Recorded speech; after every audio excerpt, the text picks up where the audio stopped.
அனைவருக்கும் வணக்கம். திருநெல்வேலி ஜீரோ சொக்கலிங்கம் என்ற யூடியூப் சேனல் அது வரைக்கும் 1000க்கும் மேற்பட்ட பேர்களுக்கு நல்ல பலங்கள் பதிஞ்சிருக்கிறேன்.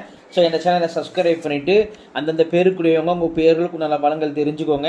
குறிப்பாக அந்தந்த பேருக்குடையவங்க உங்கள் குடும்பத்தில் சொந்தக்காரங்களே நட்பு வட்டாரத்தில் இருந்தாங்கன்னா அவங்களுக்கு நம்ம வீடியோ லிங்கை தயவு செஞ்சு ஷேர் பண்ணுங்கள். நிறைய நண்பர்கள் ஜோதிடத்து மேல் பற்றுக்கொண்டு நிறைய இடங்களில் ஜோதிடம் படிச்சுமே ஒரு ஜாதகத்தை கையில் கொடுத்தா பலன் சொல்ல திணறக்கூடிய ஜோதிட நண்பர்களுக்கும் ஏற்கனவே ஜோதிட தொழிலாக பார்த்துக்கிட்டு இருக்கிற ஜோதிட நண்பர்களுக்கும் ஜோதிட பெரியார புத்தகங்கள் மக்கள் மத்தியில் நீங்கள் தைரியமும் துல்லியமும் பலன் சொல்ல உதவும். ஜோதிட பெரியார புத்தகங்கள் லிஸ்ட்டை பிறப்புறாங்க. ஸ்க்ரீனில் ஸ்க்ரோல் ஆகக்கூடிய டெலிகிராம் நம்பருக்கு மெசேஜ் பண்ணீங்க அப்படின்னா என்னுடைய புத்தகங்களுடைய லிஸ்ட்டையும் விளக்கங்களையும் தரேன். பார்த்துட்டு தேவையான புத்தகங்கள் வாங்கிக்கிடலாம். ஜாதகம் பார்க்க, ஜாதகம் எழுத, குலதெய்வம் கண்டுபிடிக்க, astro numerology, astro namology, astrological கன்சல்டேஷனுக்கு தாராளமாக நினைக்கலாம்.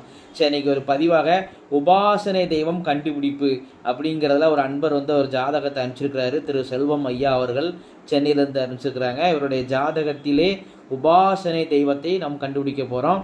இவருடைய ஜாதகப்படி ஐயா செல்வம் ஐயா நீங்கள் இதை பார்ப்பீங்கன்னு நினைக்கிறேன்.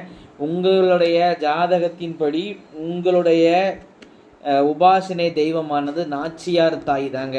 உங்களுக்கு நாச்சியார் தாயை பிடிச்சிக்கிட்டாலே போதும், கண்டிப்பாக அந்த தாய் உங்களுக்கு அருள் புரிவாங்க. அதுதான் உங்களுக்கு அதிர்ஷ்ட தெய்வம். நாச்சியார் தாய் தான் முன் ஜென்மத்தில் நீங்கள் ரொம்ப வேண்டி விரும்பி வழிபட்ட தெய்வம். அதுதான் உங்கள் அதிர்ஷ்ட தெய்வம். அந்த தாய் தான் உங்களுக்கு உபாசனை தெய்வம். அதுதான் அந்த தாய் தான் உங்களுக்கு ஆத்மார்த்தமான தெய்வம். சரிங்களா? இதை நீங்கள் தாராளமாக கமெண்ட் பாக்ஸில் உங்களுக்கு மகாலட்சுமி, பொதுவாகவே மகாலட்சுமி தாயார் நாச்சியார் மேலே ஒரு ஈர்ப்பு, அவங்க பாடல் கேட்டாலே மனசில் ஒரு அமைதியோ சந்தோஷம் கண்டிப்பாக இருக்கும். சரிங்களா? அதனால் நீங்கள் தாராளமாக அதை உபாசனை தெய்வமாக ஏற்றுக்கிடலாம். மற்றபடி நம்மளுக்கு ஜோதிடம் மட்டும்தான் அவங்க பிழைப்பு. ஜாதகம் பார்க்கறதுக்கு சப்போர்ட் பண்ணுங்கள். கண்டிப்பாக உள்ளது உள்ளபடி துல்லியமாக 1 மணி நேரம் ஜாதக பலன்கள்